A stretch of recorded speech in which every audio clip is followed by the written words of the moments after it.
The United States says there is a crucial difference between the hardline militants fighting for the Taliban and those who fight for the Islamic State, also known as ISIL. The White House has defined the Islamic State as terrorists and the Taliban as insurgents, but appeared uncertain on the nuance during a press conference. The Taliban is an armed insurgency.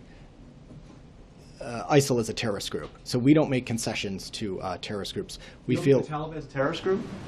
I don't think that the Taliban is an armed insurgency. The difference in wording allows the US to negotiate with the Taliban, but not with the Islamic State or indeed any prescribed terror group. Our policy is that we don't pay ransom, we don't give concessions to terrorist organizations. The American wordplay is significant in the global context of how to define militant groups engaging in armed conflict against a state.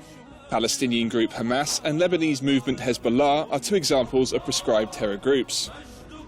Earlier this week, Ukraine's parliament designated Russian-backed militants occupying parts of the country's eastern regions as terrorist organizations and called on the international community to do the same.